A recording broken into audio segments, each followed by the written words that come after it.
Hello everyone, welcome back to my channel Radiology Tech. I hope all you're doing good and enjoyed my previous videos. So guys, from now on we are going to start a series of radiographic positioning. हम एक series start करने जा रहे हैं जिसमें हम radiographic positioning के सारे टॉपिक्स को कवर करेंगे, जिसके ज़रिए आपको पोजीशनिंग करना और सीखना काफ़ी आसान हो. So without wasting your time, let's jump to our topic. So today's our topic is Introduction to Radiographic Positioning, step by step every details covered. इस वीडियो में सारी डिटेल्स कवर्ड हैं और सारे इम्पोर्टेंट टॉपिक्स को डिस्कस किया गया है. सबसे पहले समझते हैं कि हमारी रेडियोग्राफिक पोजीशनिंग होता क्या है. What is radiographic positioning? Radiographic positioning refers to the standardized way of placing the patient and the X-ray beam to obtain accurate and diagnostic images of body parts. इसका मतलब होता है कि ये एक टेक्निक होती है पेशेंट और एक्सरे बीम को प्लेस करने की, ताकि हमें हमारी बॉडी पार्ट का एक्यूरेट इमेज मिल सके. It ensures consistency, reduces repeat exam and enhances the diagnostic value of radiograph. ये इंश्योर करता है कंसिस्टेंसी को, रिड्यूसेस रिपीट एग्ज़ाम. अगर हम अच्छी पोजीशनिंग करते हैं तो हमें बार बार रिपीटेड में पेशेंट का एक्सरे नहीं लेना पड़ेगा. And also enhances the diagnostic value of radiograph. अगर हम अच्छे पोजीशनिंग के साथ उसका रेडियोग्राफ लेते हैं तो वो काफ़ी अच्छी क्वालिटी में आएगा, तो फिर वो आगे चल के डॉक्टर को वो डायग्नोस करने में काफ़ी ईजी होगा. ये तो हमें पता चल गया कि आखिर रेडियोग्राफिक पोजीशनिंग होती क्या है.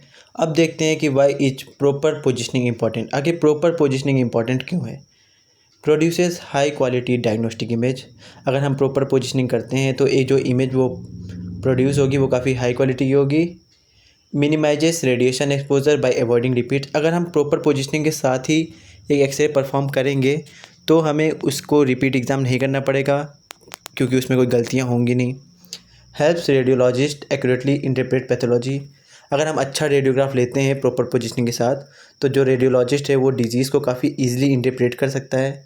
Maintains patient comfort and safety.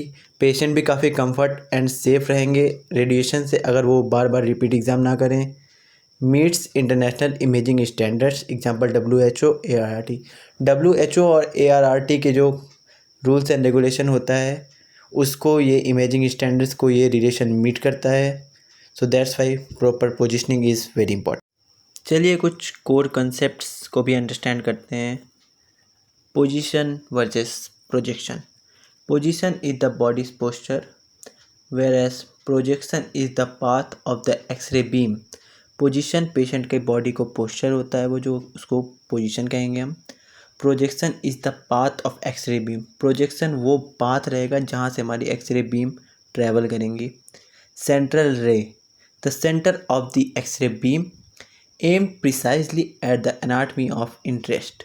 ये होता है हमारा centre of the x ray beam, जहाँ पे हमारी एक्सरे बीम को हम सेंटर करेंगे ताकि जो एनाटमी ऑफ इंटरेस्ट को हम विजुलाइज करना चाहते हैं उसी के सेंटर में करेंगे. फॉर एग्जांपल अगर हमें चेस्ट PA का करना हो तो हम यूजुअली T7 पे सेंटरिंग करते हैं. That is called CR. Anatomical landmarks. Key reference points on the body used to align and centre images. ये हमारी बॉडीज़ के कुछ ऐसे पॉइंट्स हैं जिसको हम लोग एनाटमिकल लैंडमार्क्स कहते हैं, ताकि इमेजेस को सेंटर करने में इजी हो. जैसे कि अगर हमें एलिस स्पाइन का सेंटरिंग करना है तो यूजुअली हम इलियक क्रेस्ट के लेवल पे उसकी सेंटरिंग करते हैं. Image receptors. ये तो सभी लोगों को पता ही होगा कि डिटेक्टर्स को ही इमेज रिसेप्टर्स कहते हैं. इसको भी हम अच्छे से ही प्लेस करेंगे इक्वली डिस्टेंस पे, क्योंकि जो हमारी बीम्स बॉडी से पास होंगी वो हमारा डिटेक्टर ही एब्जॉर्ब करता है. अगर वो गलती से इधर इधर प्लेस्ड हो तो हमारी जो पोजीशनिंग है वो भी बिगड़ जाएगी और जो हमारा रेडियोग्राफ है वो तो ईज़िली अच्छे से विजुअलाइज होगा ही नहीं, और उसके वजह से हमें रिपीटेड एग्ज़ाम करना पड़ेगा. That will be harmful for the patient. So let's quickly understand the key principles before positioning. Some key principle को समझ लेते हैं कि पोजीशनिंग से पहले हमें क्या क्या चीज़ों का ध्यान देना पड़ेगा. पेशेंट की आइडेंटिफिकेशन एंड हिस्ट्री. पेशेंट को ज़रूर आइडेंटिफाई करें, क्योंकि जो पेशेंट का बिल आपके पास आया है बहुत टाइम कन्फ्यूज़न हो जाता है, बिल की मिक्सिंग हो जाती है, तो लोग जैसे किसी का चेस्ट पीए होना हो तो गलती से जो रेडियोग्राफर है वो उसका नी कर देता है या फिर स्पाइन कर देता है। Explain the procedure clearly, procedure को काफ़ी ईजिली समझाएं कि ये पोजीशन मैं करूँगा आपके साथ, आपको ऐसी पोजीशन में होल्ड रहना है। अगर चेस्ट का कंडीशन है तो आपको रेस्पिरेशन होल्ड करना है। Remove artefact jewellery clothing, clothing इसलिए हम रिमूव कराएंगे कि अगर कोई क्लोथिंग ऐसा है जिसमें मेटल के ऑब्जेक्ट्स बहुत ज़्यादा हैं जो हमारी इमेजेस को डिसऑर्ट कर देंगे, दैट्स वाई क्लोथिंग को रिमूव करवा के हॉस्पिटल का गाउन पहनवाएंगे। और ज्वेलरी रिमूव कराएंगे एनाटमी ऑफ इंटरेस्ट के एरिया से ताकि वो इमेज को डिस्टर्ब ना करे। Use gonadal shielding if needed, gonadal की शील्डिंग्स भी यूज़ करेंगे ताकि रेडिएशन हार्म ना करे। Choose the correct SID source to image distance, SID हमेशा हम क्लियर रखेंगे ताकि जो स्कैटर्ड रेडिएशन है वो कम से कम प्रोड्यूस हो और हमारा रेडियोग्राफ क्लियर आए।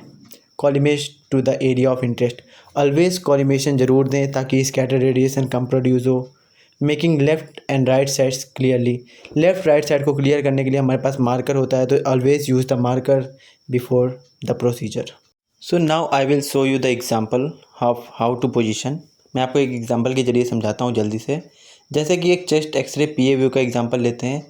Patient will stand facing the detector, shoulders roll forward to move scapula out of lung field, exposure taken on deep respiration. Image के जरिए समझाता हूँ आपको। आप इमेज में देख सकते हैं पेशेंट जो है डिटेक्टर को फेस करके खड़ा हुआ है। स्कैपुला जो है वो लंग फील्ड से बाहर मूव कर दिया गया है ताकि जो वो हमारी इमेज आएगी चेस्ट एक्सरे की वो उसको सुपर इम्पोज ना करे। And before taking giving the exposure हम पेशेंट से कहते हैं एक डीप रेस्पिरेशन ले ताकि जो लंग्स में वो एयर फील्ड हो उसके वजह से लंग्स का एक्चुअल साइज हमें दिख सके। सो आई होप आपको रेडियोग्राफिक पोजीशनिंग के बारे में समझ में आ गया होगा। नेक्स्ट वीडियो में हम और डिफरेंट टॉपिक्स को कवर करेंगे। And you have if any doubt comment below.